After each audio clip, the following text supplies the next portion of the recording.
കേരളത്തിലെ സാധാരണക്കാരായ ഉദ്യോഗാർത്ഥികൾ രാപ്പകലില്ലാതെ പഠിച്ചെഴുതുന്ന പരീക്ഷകളുടെ വിശ്വാസ്യതയെയാണ് ഇപ്പോൾ ചിലർ ചേർന്ന് തകിടമറിച്ചിരിക്കുന്നത്. ക്രൈംബ്രാഞ്ച് ഐജി അജിത ബീഗത്തിന്റെ നേതൃത്വത്തിലുള്ള പ്രത്യേക അന്വേഷണ സംഘം കഴിഞ്ഞ ദിവസമാണ് പരാതിക്കാരിൽ നിന്നും ഔദ്യോഗികമായി മൊഴിയെടുക്കാൻ തുടങ്ങിയത്. ഇതിന് പിന്നാലെയാണ് PSCയെ പ്രതിക്കൂട്ടിലാക്കുന്ന കൃത്യമായ തെളിവുകളും മൊഴികളുമായി ഉദ്യോഗാർത്ഥികൾ കൂട്ടത്തോടെ രംഗത്തെത്തിയത്. ആസൂത്രണ board chief, Kerala administrative service, DYSP, special recruitment എന്നിവയുമായി ബന്ധപ്പെട്ട ക്രമക്കേടുകളാണ് അന്വേഷണ സംഘം ആദ്യം അന്വേഷിക്കുക. ഇതുമായി ബന്ധപ്പെട്ട രേഖകൾ ആവശ്യപ്പെട്ട് PSCക്ക് തിങ്കളാഴ്ച കത്തു നൽകും. മാത്രവുമല്ല, അന്വേഷണം പ്രഖ്യാപിച്ച് സർക്കാർ ഉത്തരവിറക്കിയ സാഹചര്യത്തിൽ തിങ്കളാഴ്ച ചേരുന്ന PSC യോഗം ഇക്കാര്യം ചർച്ച ചെയ്തേക്കും. സർക്കാരിന്റെ ഈ നീക്കത്തിലും ക്രൈംബ്രാഞ്ച് അന്വേഷണത്തിലും PSC നേതൃത്വം കടുത്ത ആശങ്കയിലാണ്. വരും ദിവസങ്ങളിൽ കടുത്ത നിയമ പോരാട്ടത്തിലേക്ക് PSC നീങ്ങിയേക്കുമെന്നാണ് സൂചനകൾ.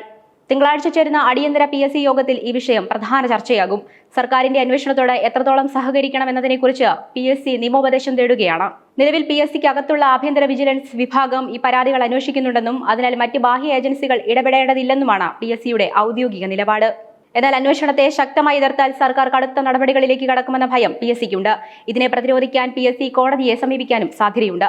എങ്കിലും നിരവധി ഉദ്യോഗാർത്ഥികൾ നേരിട്ട് പരാതികളുമായി രംഗത്തെത്തിയ സാഹചര്യത്തിൽ ക്രൈംബ്രാഞ്ച് അന്വേഷണത്തെ തടയാൻ കോടതി തയ്യാറായേക്കില്ല എന്ന വിലയിരുത്തലും നിയമവൃത്തങ്ങളിലുണ്ട്.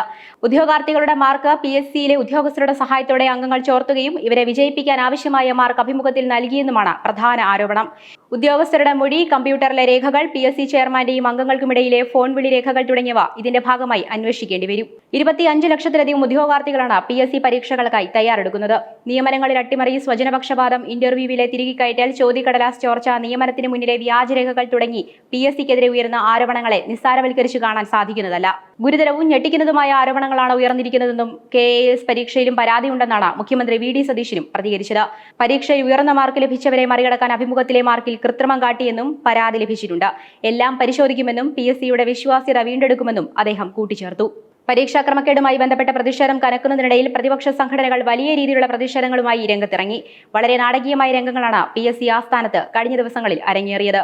ക്രമക്കേടുകളിൽ പ്രതിഷേധിച്ച് യൂത്ത് കോൺഗ്രസ് പ്രവർത്തകർ നടത്തിയ മാർച്ച് വലിയ തോതിലുള്ള അക്രമത്തിലും പോലീസുമായുള്ള ഏറ്റുമുട്ടലിലുമാണ് കലാശിച്ചത്. തലസ്ഥാനത്തെ സംഘർഷങ്ങൾക്ക് പിന്നാലെ തൃശൂർ കേരള കലാമണ്ഡലത്തിലും സമാനമായ രീതിയിൽ സംഘർഷാവസ്ഥ ഉടലെടുത്തിരുന്നു.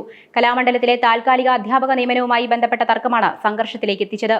എന്നാൽ ഉദ്യോഗാർത്ഥികൾ നൽകിയ മൊഴികളും കണ്ടെടുത്ത ഡിജിറ്റൽ തെളിവുകളും മുന്നോട്ടുള്ള കേസന്വേഷണത്തിന് സഹായകരമാകും.